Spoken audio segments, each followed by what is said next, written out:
เนาะนี่ยังเฮ็ดยังนี่ยังโตพี่น้องเอ้ยเวียนยังขึ้นมาก่อนให้ดีใจดีใจอ้าวโตพี่น้องเอ้ยแล่มาก่อนเลยอันนี้ใช้จะช่องเบิ่งดูในหลังรถไอ้เอายังมาหายเจ้าก็โลของน้12แก๊สตกเงินบาทเท่าไหร่เงินบาทคุณเบิ่ง17,000 เศษ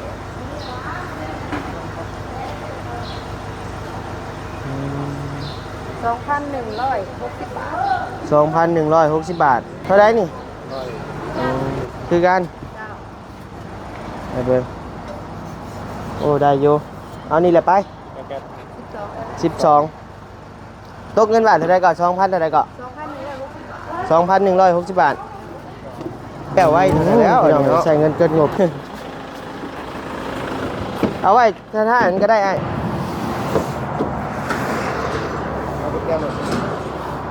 บริมาหาไฟฟ้านี่ลายมือได้นี่เนาะในการไฟฟ้าเพิ่นก็ยังเอาเขาเฮียนบาดนี้แม่เพิ่นน่ะยังเอาไฟฟ้าเขาเฮียนแต่ว่าโรงเรียนอยู่นี่เพิ่นยังหับคนอยู่บ่หับในบ้านเด้ครับในบ้านพูสมมุติว่าพ่อช่างสมมุติว่าเอาน้องไฟฟ้าเขาโรงเรียนอยู่บ้านนี่เพิ่นมื้ออยากไปก็ไปเพิ่นมื้อบ่อยากไปก็บ่ไปเนาะเพราะมันบ่มีคนคุมให้ไปเด้อยากเข้าโรงเรียนอยู่บ่หามอยากเข้าอยู่แล้วทำงานพุ่นก็ให้เข้าโรงเรียนก็มีหมู่อยู่แล้วปัญหาแต่เพิ่นปกติบ่มาเข้าทำชั่วคราวบ่ดีไอ้น้องพี่น้องเนาะปิดเทอมนึงก่อนน้องบุญทวีนี่ก็ไปได้อาชีพน้อง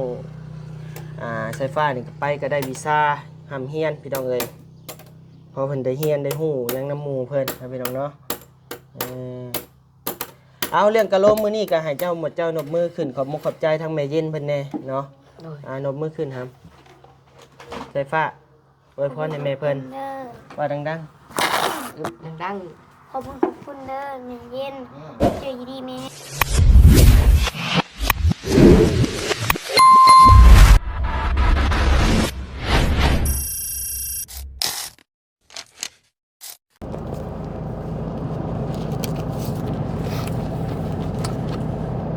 กับทักทายสบายดีพ่อแม่พี่น้องมาทุกคนเด้อพี่น้องเด้อเนาะมาอยู่ในช่อง YouTube บานิวสะพานบุญเส้นเก่าเส้นเคยเด้อพี่น้องเด้อเนาะทางบานิวก็ได้มาให้เบิ่งปะเดี๋ยวเอารถเขาโฮมก่อนชุบพี่น้องเด้อทางบานิวได้มาเนาะพี่น้องเนาะมาซื้อกะโลให้น้องไฟฟ้านะพี่น้องเนาะมีงบอยู่จำนวน 3,000 บาทพี่น้องเลยเป็นงบจากแม่เย็นเพิ่นนั่นแหละคือเก่าคือเริ่มนี่แหละพี่น้องเลยเนาะงบจากแม่เย็นค่าสร้าง 1,500 กะโล 1,500 เพิ่นว่าเนาะแต่กับ 1,500 นี่ค่าสร้างเกินแล้วพี่น้องเลยเนาะค่าสร้างรายแท้ๆมีแต่ 1,200 บาทพี่น้องเลยเพราะว่า12แก๊สละ100ค่าสร้างเนาะอันนี้ก็แก๊สละ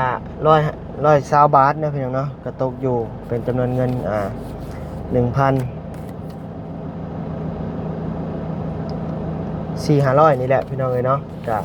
พออยู่งบนี้ก็ได้เนาะแต่ว่ายังขาดงบยาแนวนะพี่น้องเนาะแล้วก็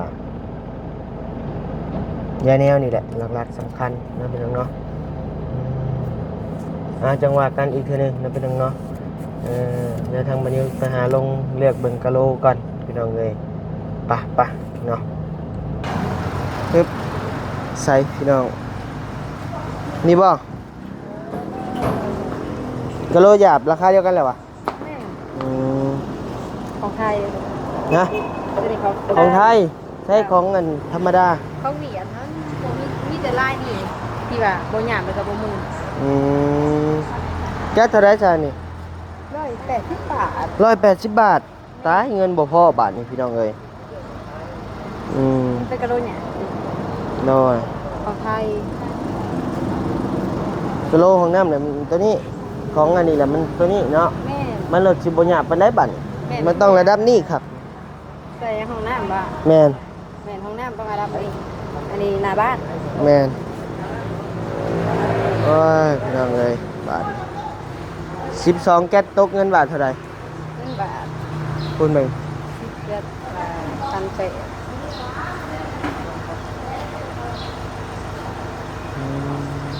2,160 บาท 2,160 บาทอืมโอเคเอานี่แหละเนาะ เอาลายได้เนาะ เอาลายนี่เลย เอาลายนี้ได้บ่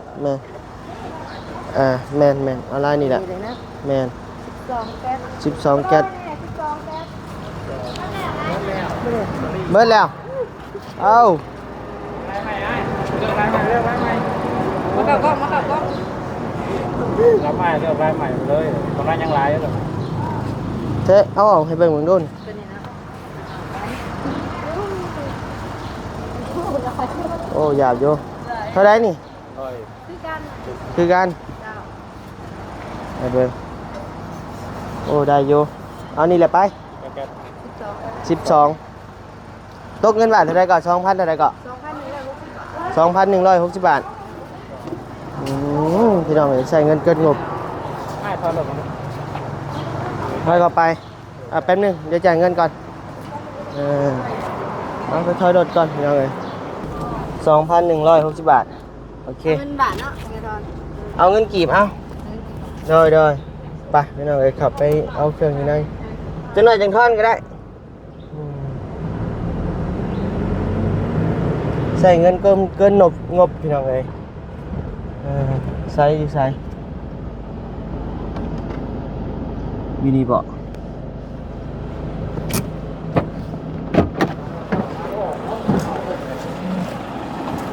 ไปพี่น้อง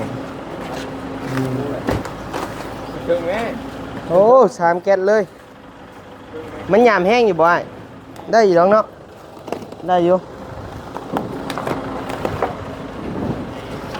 มันก็แล้วไว้เท่านั้นแล้วอันนี้เนาะ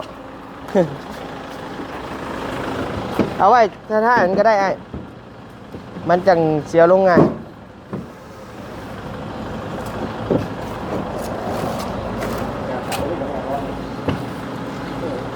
ขอบคุณสิเฮ้ยสองแก๊สสองหม้อแก๊สหนึ่ง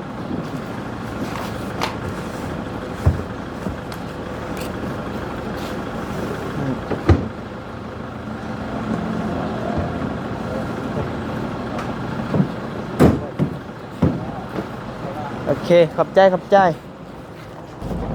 ไปพี่น้องเอ้ยเดี๋ยวสิแลนไปเฮือนน้องไฟฟ้าก่อนพี่น้องเอ้ยจักอยู่หรือบ่อยู่แหละเหมือนไปเฮือนพ่อสร้างอีกแล้วพี่จักพี่น้องเอ้ยยังไปโทรถามเพิ่นอยู่ใช้เงินเกินงบพี่น้องเอ้ยเนาะค่าสร้างนี่สิบ่พอบาทนี่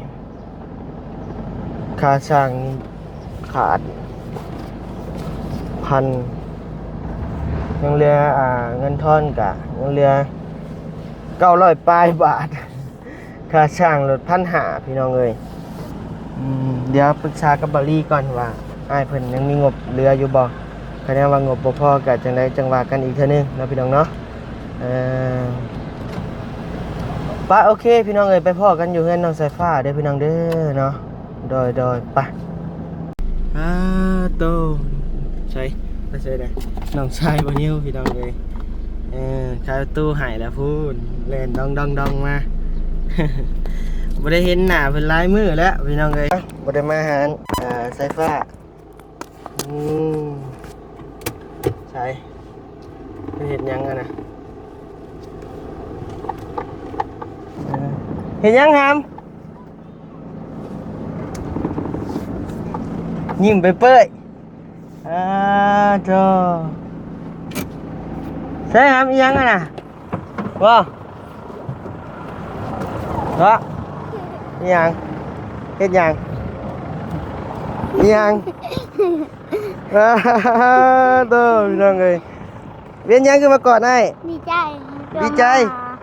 อ้โตพี่น้องเอ้ยแล่มาก่อนเลยไอ้นี่ใช้จะช่องเบิ่งดูในหลังรถไอ้เอายังมาหายเจ้า ก็รู้ของน้ เออ ำพี่คือเขาเพื่อน อ่า พี่คือหงเลย โดยคือกันแต่ว่ามันเป็นตัวหยาบกว่าเก่าตัวนี้ ทางเอากระหูแหละพี่น้องเอ้ยตัวหยาบกว่าเก่ามันบ่พลาดตัวนี้นะมันหยาบเด้เพราะว่าไอ้เอาสีขาวแต่ว่าสีขาวมันมืดเนาะ อาชีพแหละ ก็เลยเอาสีนี้ มีเสื้อผ้าน้ำบุ เลยตอนแรกคิดว่าสีเอาสีขาวให้มันสะอาดสะอ้านนะพี่น้องเอ้ยแต่ว่าสีขาวมันบ่มีประเด็นหั่นนะก็เลยว่าได้เลือกเอาสีนี้มันสีแจ้งกว่าหมู่หั่นนะบุญทวีต่อเอาเดี๋ยวให้ถอยรถขึ้นก่อนดีใจว่าสั้น เห็นมานิวนะเอาพี่น้องเอ้ยไปพี่น้องเอ้ยแล้วเลยเนาะนี่เนาะเอายังได้นี่เด้ ไก่ไม้แบบ สบายดีบุญทวีมาคนกะโลมาหามาพอช่างรับบ่มาหาเหือหาแห้งหน่อยมา เอ้ยสบายดีเด้อเป็นสุกเด้องามกว่าเก่าเว้ยสวัสดีเว้ยพอช่างก็ได้เมียงามเลยเนาะมีกิบมีเกือบพร้อมได้เดี๋ยวนี้พี่น้องเลยเนาะถ้าได้มาเห็นเฮือนไฟฟ้าเป็นเป็นเจ้เดี๋ยวนี้ ค่ะแล้วได้แท็กทีมแล้ว ทาครีมแล้วโอ้ขาวเนาะได้อยู่บ่พอความหยาบมัน ได้อยู่ หยาบบ่เพราะว่าตอนแรกเขาว่าสิเอาสีขาวพอแต่ว่าสีขาวมันบ่มีบัดนี้มันมีแต่ลายดอกไม้กับมดหยังกับมดนะว่าอยากได้แบบนี้ แต่ว่าอยากได้ตัวหยาบนะอยากได้สีขาวมันบ่มีครับบัดหยาบได้พี่น้องเอ้ยหยาบแห้งหยาบกว่าตัวบานิวซื้อมาในห้องอันนี้อีกหลายเท่าเนาะ โอ้สาลี ไปเด้อแต่เด้อ ไปเด้อแตกเด้อจับมาไว้แล้วคือไว้นะ บอกกินเพิ่มเดี๋ยวมา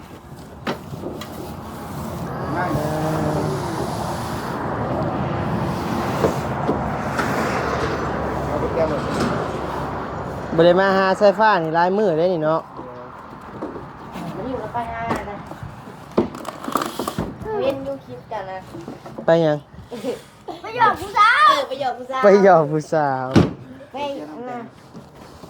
หยอกผู้สาวอยู่ใช้น่ะ เล่ตัวใครยังไม่จะกินนะ บ่ เอาเห็นอยู่นะ จะเบิ่งคลิปบ่ได้ผู้สาวลืมมันใช้ผ้าบ่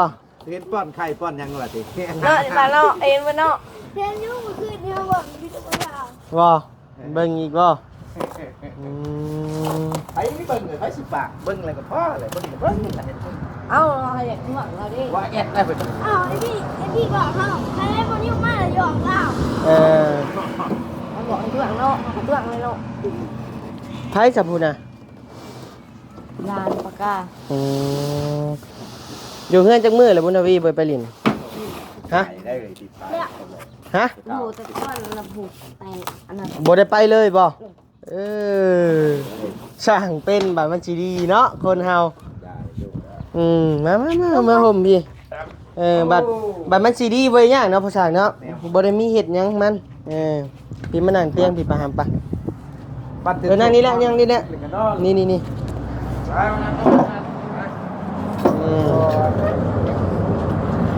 พี่บุญทวีเบิ่งนี่บุญทวี เนี่ยไปเถอะเนี่ยเข้าไป คนมันสิดีบ่บอกมันก็ดีพี่น้องเอ้ยบัดนี้ แนวนี้มันเป็นเนาะใส่ผ้า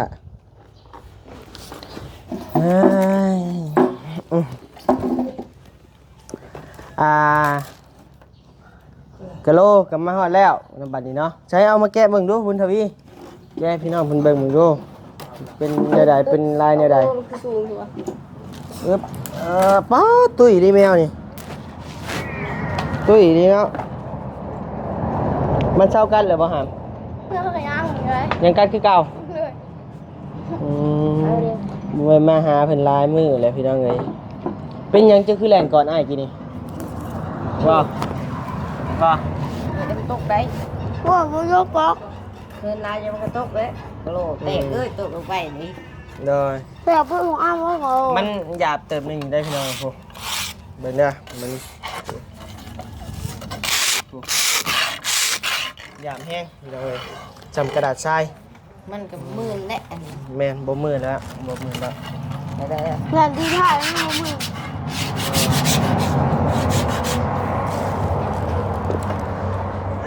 เป็นเงินทั้งไม่เย็นเด้อครับเด้อเพิ่นซื้อให้เด้อ ตกได้สิพาจะดึงออกมาติ นี่มันตุ๊ก ลองเบิ่งกว่า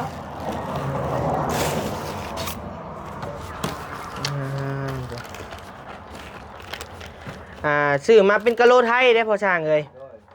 เป็นกะโลไทยราคา180 บาทพุแพงกว่าเก่าอยู่งบกันจนบ่พอเดี๋ยวเบิ่งปรึกษากับลูกพี่ก่อน งบค่าสร้างบ่พอพี่น้องเอ้ยเนาะค่าสร้างตกอยู่700,000ปลายตอนนี้เงินเหลืออยู่500,000ปลายบ่ประมาณนั่นแหละพี่น้องเอ้ยเดี๋ยวปรึกษากับลูกพี่ก่อนพี่น้องลูกพี่ลีเนาะ มันดีแล้วบอกเราพ่อตะขา บ่หามทางแม่ผู้ที่ซื้อรถทีมให้ใช้ฟ้าหั่นแหละแล้วถามเจ้าว่าอยากไปเฮียนอยู่บ่เฮียนแปลงรถนะครับ เลย อยากไปเฮียนแปลงรถอยู่บ่ ไว้อยู่ เอออยากไปอยู่ เรียนน้ำไผ่สวัสดี ทางอ้ายมีอยู่ห้านเพิ่นสอนกะเดี๋ยวว่าไปอยู่น้ำเพิ่นนะไปเป็นลูกมือเพิ่นแล้วเพิ่นก็สอนเอาแนวนั้นแหละมันจังสิเป็นคะแนนว่าเฮาสิไปเฮียนอันแบบว่าไปเฮียนจบมาเลยแล้วมันบ่ได้ครับเพราะว่าเฮาเฮียนบ่จบบ่เจ็ดเด้ เลย แล้วภาษาแม่นบ่คันว่าเฮาสิไปเฮียนต่อมันบ่ได้บัดนี้ ไปเฮ็ดมันสิตัวนะ แม่น เอาโลด เดี๋ยวว่าไปอยู่น้ำเพิ่นเลยก็ไปเฮ็ดน้ำเพิ่นเลยก็ได้อาชีพเฮาเองหั่นนะเนาะภาษาเพราะว่าแม่เพิ่นแล้วอยากส่งเจ้าเฮียนอยู่ว่าซั่นส่งเฮียนแปลงซ่อมแปลงรถหั่นนะแล้วก็ใช้ฟ้าเพิ่นก็ยังเอาเข้าโรงเรียนบัดนี้แม่เพิ่นน่ะยังเอาใช้ฟ้าเข้าโรงเรียน แต่ว่าโรงเรียนอยู่นี่เพิ่นยังหับคนอยู่บ่หับ ในบ้านเด้ครับเดี๋ยว ในบ้านพู เลย สมมุติว่าพ่อช่างสมมุติว่าเอาน้องไฟฟ้าเขาเฮียนอยู่บ้านนี่เพิ่นมืออยากไปก็ไปเพิ่นมือบ่อยากไปก็บ่ไปเนาะเพราะมันบ่มีคนคุมให้ไปเด้อยากเข้าเฮียนอยู่บ่หาม เขาอยู่ อยากเข้าอยู่ แล้วทำงานเพิ่นก็ให้เข้าเฮียนก็มีหมู่อยู่แล้วปัญหาแต่เพิ่นปกติบ่มาเข้าทำชั่วคราวบ่ดีอยู่ในปิดเทอม1แล้วบ่นี่เทอม2ลงบ่ โดยคือว่าซั่นแหละพี่น้องก็แค่แน่ว่าสิให้เพิ่นเข้าอยู่บ้านนี่ก็มันสิบ่มีคนคุมเพิ่นแล้วก็ของอยู่ของกินนั่นแหละพี่น้องเอ้ยเนาะมันก็สิยุ่งยากเพราะมันบ่มีผู้ใหญ่เด้พี่น้องเอ้ยเดี๋ยวบ่นิวคิดเบิ่งก่อนพี่น้องเอ้ยเนาะสิว่าแนวใดคะแนนว่าคือฮู้แหละพี่น้องเอ้ยเด็กน้อยเนาะมันตอนแรกมันห่าวอยากไปอยู่แต่ว่าบัดมันเข้าไปได้นั่นนี่เลยว่ามืออยากไปก็ไปมือบ่อยากไปก็บ่ไปแล้วอะสักเครื่องสักของเสื้อผ้าหน้าแพรเนาะมันก็จักสิแนวใดอยู่ผู้เดียว การกินอีกมันเป็นภาระทุกอย่างเบิด แม่นคะแนนว่ามีพ่อมีแม่บ่หรือว่าไปอยู่กับพ่อช่างเขาเฮียนกับพ่อช่างบ่หรือว่าไปสมมุติเนาะพี่น้องเนาะไปอยู่เฮือนบ่านิ้วเลยเขาเฮียนอยู่บ้านบ่านิ้วอะก็ได้อยู่พี่น้องเอ้ยทั้งแม่บ่านิ้วก็สิเบิ่งอยู่นะพี่น้องเนาะก็พังเบิ่งพี่น้องเอ้ยเนาะสิว่าแนวใดลองลมกับแม่เพิ่นลองเบิ่งก่อนแม่เพิ่นว่าอยากส่งน้องไฟฟ้าเฮียนว่าซั่นเนาะในเฮือนนี่พัชิยุบัดนี้บุญทวีก็สิไปเฮ็ดเวียกไฟฟ้าก็สิไปเฮียน ยา โดยกะโลหยาบแม่ หัดเรียนบ่ กะโลเข้าห้องน้ำเด้ หัดเรียน อัดเมียน เลย อัดเมียนก็บ่มีปัญหาดอกมีเฮือนมีประตูหมดแหละเนาะพ่อช่าง เราเนี่ยเราอยากนอนบัดวันนี้เราอยากมานอนเลย ใคร บ้า เขา นก็เที่ยวไปเที่ยวมาแล้ว เราบ่มีกระแจได้วันนี้ ไอ้สิมานอนยังอยู่นี่อะไรสิเอาเวลาใดมานอน มาหาเจ้าหูแห้งนี่เนาะคนนี้ โดย หูแห้งเนี่ย เฮ้ยอันนี้เอาเขาได้จริงหรือวะ เอาก็รอพังเบิ่งพี่น้องเอ้ยเรื่องห้ามเรื่องเฮียนน้องสายฟ้ากับเรื่องแม่เพิ่นอยากส่งน้องบุญทวี อ่าซ่อมแป้งรถพี่น้องเอ้ยเนาะก็ ด้านแปลงรถ แป้งรถนี่ได้ดีนะ แม่น ได้ดี กับบรรทุกทำงานก่อสร้างผู้พอ แม่น รถสบายอยู่ สบายอยู่ห่มแป้ง ข้าวผลิตมาให้มีทหารใส่ แม่น เอาเข้าเอามีทหารบอกมันเข้า แม่น ง่ายสุด แม่นมันเป็นงานที่ว่าง่าย แป้งรถแล้วก็บ่ง่ายบ่ยากเลยพี่น้องเอ้ยมันสิว่าสะดวกสบายกว่างานก่อสร้างอยู่มันบ่หนักสมมุติว่าเฮาเป็นแล้วเดี๋ยวว่าบุญทวีนี่ไปเรียนนำเพิ่นปีหนึงนี่พอเป็นเปลี่ยนยางบ่เปลี่ยนลูกสูบบ่ฝนวาล์วนั่นนี่ก็มันบ่ยากดอกพี่น้องเอ้ยเนาะบานิวก็พอเป็นอยู่แต่มันก็บ่ยากเรียนนำเพิ่นจักปี1ปี2ปีแล้วก็เฮามาเปิดร้านเองก็เป็นอาชีพของเฮามาเปิดอยู่หน้าบ้านนี่พี่น้องเอ้ยเปิดอยู่นี่ก็ได้ดอกเพราะได้แป้งอยู่ดอกวันนี้คิดว่าเนาะตอนนี้จะเปลี่ยนยางเป็นแล้วเป็นบ่ครับ โดย เปลี่ยนยางก็เป็นแหละ คิงสูงก็เป็น เชียงโซก็เป็นก็เอาพี่น้องเลยเดี๋ยวรอเบิ่งรอชมน้ำ ถ่า กั ย น พี่เขาก็ถ่ายเป็นหนูถ่ายเอง ฮะ ถ่ายพี่กับถ่ายเป็นหนู ถ่ายบี้ เปลี่ยนกัน เอากลับไปเฮียนน้ำเพิ่นตื้มใครแน่ว่าจะสิไปเลยก็ตั้งใจแล้วไปอยู่น้ำเพิ่นเด้ เดี๋ยวเอา เลือกเอาเดี๋ยวไอ้ลมกับแม่เพิ่นก่อนเนาะคะแนนว่าจะไปอาริยารอกะไปอยู่เฮือนอ้ายก็ได้เฮือนอ้ายกับห้องก็ยังเหลืออยู่ยังเหลือห้องหนึงหมดเจ้า2ไอ้น้องก็นอนนำกันคะแนนว่าสายฟ้าสิไปเฮียนพุ่นพังเบิ่งเอาพี่น้องเอ้ยเดี๋ยวลมกันก่อนสิเป็นใดๆเนาะพี่น้องเนาะน้องบุญทวีนี่ก็ไปได้อาชีพน้องสายฟ้านี่ก็ไปก็ได้วีซ่าหำเฮียนพี่น้องเอ้ยพอเพิ่นได้เฮียนได้ฮู้ยังน้ำหมู่เพิ่นนะพี่น้องเนาะเอาเรื่องกะโลมมื้อนี้ก็ให้เจ้าหมดเจ้านบมือขึ้นขอบมุกขอบใจทั้งแม่เย็นเพิ่นแน่เนาะนบมือขึ้นครับสายฟ้าอวยพรให้แม่เพิ่น เด้อ ว่าดัง ดัง ขอบคุณเด้อแม่เย็นเจออยู่ดีแม่ ๆแนมกล้อง จะได้คงไปมีมาสิ่งใดจะได้สิ่งนั้นจะเจ็บจะจนร่ำรวยคือเนื้อลูกได้ว่าคนแพงร่ำรวยซาธุ สาธุเก่งเว้ยหมอนี่เฮ้ย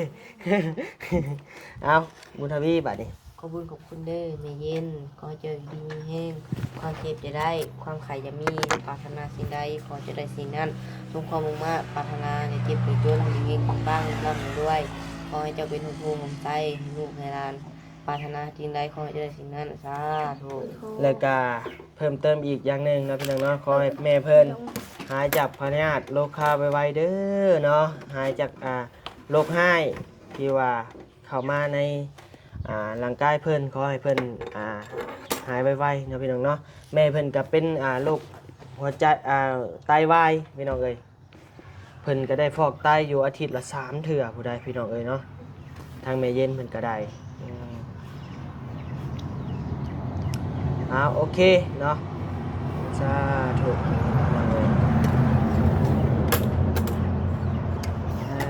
นั่งเลยโอเคพี่น้องเอ้ยพี่น้องเห็นดีนะใดเนาะเรื่องน้องบุญทวีไปหำเฮียนอาชีพแป้งรถอยู่เซโนพี่น้องเอ้ยกับน้องสายฟ้าสีเขาของหำของเฮียนพี่น้องเอ้ยบัดนี้คิดเห็นว่าน้องสายฟ้ากับเนมเขาเฮียนอยู่พี่น่ะมันสิบ่มีคนคุ้มแล้วก็เรื่องอาหารการกินตอนเช้านี่ก็สิยากแน่นะพี่น้องเนาะ เก่ามุ่งหดบ่งเห็นว่า เข้ามาบ่เฮียนยันนอนบ่ตื่นน่ะ เก่ายังพอเฮียนว่าจะเฮ็ดกินฮอดแล้วสิเป็น11 โมง โดยคะแนนว่าแม่เป็นสิส่งเฮียนกะไปเฮียนอยู่บ้านบ่นิวก็ได้คะแนนว่าให้ทั้งบ่นิวบ่นิวนี่เดี๋ยวว่าส่งเฮียนเลยมันก็บ่รอดพี่น้องเอ้ยค่าใช้จ่ายมันก็หลาย เพราะว่าครอบครัวบ่นิวก็บ่ได้ร่ำรวยแต่ว่าอยากช่วยน้องๆเพิ่นซื่อๆพี่น้องเอ้ยให้ไปอยู่อาศัยในเฮือนบ่นิวหาได้พี่น้องเอ้ยเนาะแต่ว่าเรื่องส่งเรื่องเงินเรื่องคำนี่ก็บ่ปานใดแล้วเนาะเรื่องข้าวเรื่องน้ำนี่ก็พอได้อยู่แต่ก็ แม่มันก็อยากผ่าน จังว่าพี่น้องเอ้ยพอพี่น้องคิดเห็นมาเนี่ยเนาะพี่น้องเนาะดอยสุบอยให้นะ แล้วก็มันตีตุ่ม ใส่จับกะโหลขึ้นด้วยครับเงี่ยงกะโหลให้เบิ่งเนี่ยเดี๋ยวให้สิถ่ายโอ้ก่อน กะโลไทยหนักได้กะโลนี่ได้ ไอ้ติด ยับลงเอา ลา เอาไปเอาลงตั้งอยู่นี่จับ2คนจับ2คนแนมกล้องแชะแนมกล้องแชะโอเค เบาบ่ได้ค่ะเอ้ย เบาได้ งามอยู่บ่พ่อช่างลายนี่พ่อช่างอืม หน้าดีเลย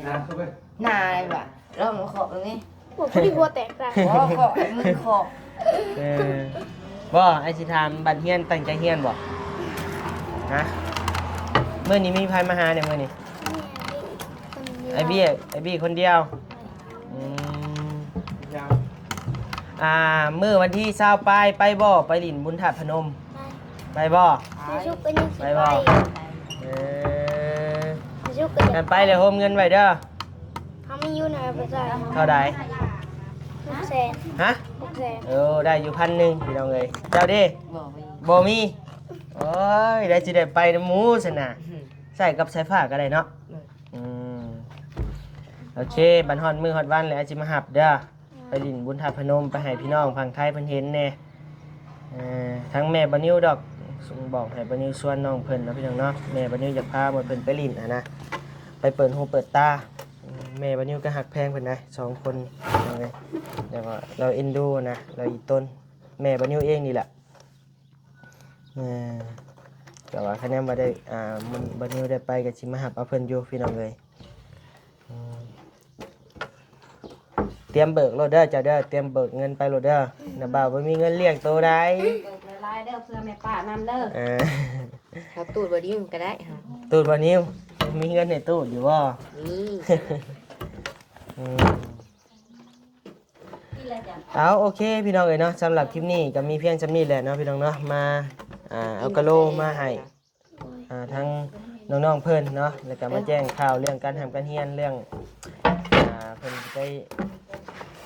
สร้างอาชีพเนาะพี่น้องเนาะทางน้องทวีก็ได้เอาโอเคพี่น้องเอ้ยเนาะสบายดีและสวัสดีเด้อพี่น้องเด้อเนาะสบายดีโดยบ๊ายบาย ได้แล้วว่า